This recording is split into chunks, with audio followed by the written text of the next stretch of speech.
الحمد للہ رب العالمین وبہ نستعین اما بعد۔ معزز ناظرین، آج کے اس درس میں آپ سورۃ العصر کی تفسیر و تشریح سماعت کریں گے۔ اعوذ باللہ من الشیطان الرجیم، بسم اللہ الرحمن الرحیم۔ والعصر ان الانسان لفی خسر إلا الذين آمنوا وعملوا الصالحات وتواصوا بالحق وتواصوا بالصبر صدق اللہ العلی العظیم۔ شروع اللہ کے نام سے جو بڑا مہربان نہایت رحم والا ہے۔ قسم ہے زمانے کی، یقیناً سارے انسان خسارے میں ہیں سوائے ان لوگوں کے جو ایمان لائیں، نیک اعمال کریں، دوسروں کو حق بات کی تاکید کریں اور دوسروں کو صبر کی تلقین کریں۔ سورۃ العصر قرآن کریم کی مختصر ترین سورتوں میں سے ہے، لیکن اگر دیکھا جائے تو یہ سورت پورے دین کا خلاصہ اور نچوڑ ہے۔ حافظ ابن کثیر رحمۃ اللہ علیہ اس سورت کے بارے میں فرماتے ہیں کہ حضرات صحابہ کرام کیا معمول تھا کہ جب حضرات صحابہ کرام آپس میں ایک دوسرے سے ملتے تو بطور تذکیر اور بطور یاد دہانی اس سورت کا ایک دوسرے کے سامنے ضرور تلاوت کرتے تھے۔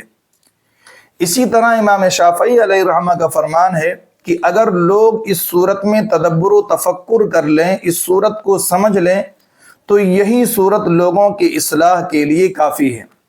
اس صورت میں اللہ رب العزت والجلال نے آخرت میں نفع اور نقصان کا ایک معیار بتلایا ہے کہ کون لوگ آخرت میں نقصان اٹھانے والے ہوں گے اور کون لوگ آخرت میں نفع اٹھانے والے ہوں گے۔ چنانچہ باری تعالیٰ نے فرمایا والعصر ان الانسان لفی خسر۔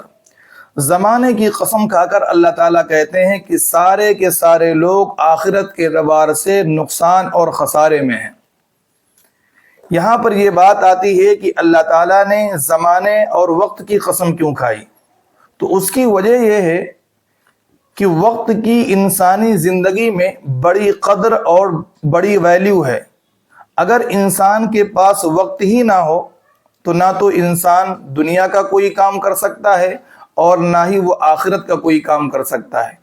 اس لیے زمانے اور وقت کی قسم کھا کر اللہ تعالیٰ نے بندوں کو اس جانب متنبہ کیا ہے کہ ایک انسان کو چاہیے کہ وہ اپنے اوقات کو کارآمد اور برابر بنانے کی کوشش کرے اور اپنے آپ کو نقصان سے بچانے کی کوشش کرے، خاص کر آخرت کے نقصان سے۔ بہرحال اللہ تعالیٰ نے فرمایا کہ سارے کے سارے لوگ نقصان اٹھانے والے ہیں آخرت میں، سارے کے سارے لوگ لاس اٹھانے والے ہیں آخرت میں، مگر اللہ کے وہ بندے جن میں 4 خوبیاں اور 4 اوصاف پائے جائیں، وہ لوگ آخرت میں نقصان سے محفوظ رہیں گے، وہ آخرت میں نقصان اٹھانے والے نہیں ہوں گے۔ ان خوبیوں میں سے پہلی خوبی اللہ پر اور اس کے رسول پر سچے دل سے ایمان لانا ہے۔ دوسری خوبی شریعت مطہرہ کے مطابق اعمال صالحہ کو انجام دینا ہے۔ تیسری خوبی دوسروں کو حق بات کی اور نیک عمل کی دعوت دینا ہے۔ اور چوتھی خوبی اللہ کے احکام کی تعمیل میں جو مشقتیں اور تکلیفیں آتی ہیں ان پر خود بھی صبر کرنا ہے اور دوسروں کو بھی صبر کرنے کی تلقین کرنا ہے۔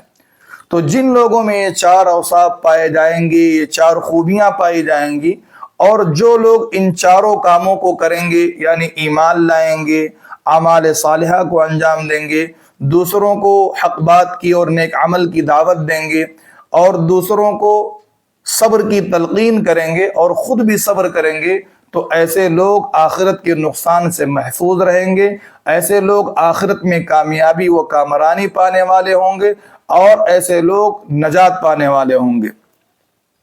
اس صورت میں اگر آپ غور کریں گے تو آپ کو معلوم ہوگا کہ آخرت میں کامیابی کے لیے اور آخرت میں نجات کے لیے خود صاحب ایمان ہونا اور خود نیک بن جانا کافی نہیں ہے، بلکہ دوسروں کو بھی ایمان کی دعوت دینا اور دوسروں کو بھی نیک بنانا ضروری ہے حتی المقدور۔ ایک انسان پر دو ذمہ داری ہے کہ وہ خود بھی صاحب ایمان ہو اور خود بھی نیک ہو اور دوسرے لوگوں کو بھی صاحب ایمان بنانے کی اور نیک بنانے کی کوشش کریں۔ اگر ہم یہ دونوں کام انجام دیں گے تو ہم آخرت میں یقیناً کامیاب ہوں گے اور آخرت میں ہم کو نجات ملے گی۔ ورنہ اگر ہم نے ایک کام تو کیا دوسرے کام کو چھوڑ دیا، یعنی ہم تو خود نیک رہے، خود صاحب ایمان رہے، لیکن دوسروں کی ایمان کی اور دوسروں کو نیک بنانے کی ہم نے فکر نہیں کی، تو ہماری نجات اور ہماری کامیابی آخرت میں خطرے میں پڑ سکتی ہے۔ اس لیے ہمیں اس کو اچھی طرح سمجھنا چاہیے اور اس پر ہمیں عمل کرنے کی کوشش کرنا چاہیے۔ اللہ رب العزت والجلال ہم سب کو آخرت میں نجات عطا فرمائے اور ہم سب کو دنیا اور آخرت میں کامیابی و کامرانی سے ہمکنار فرمائے۔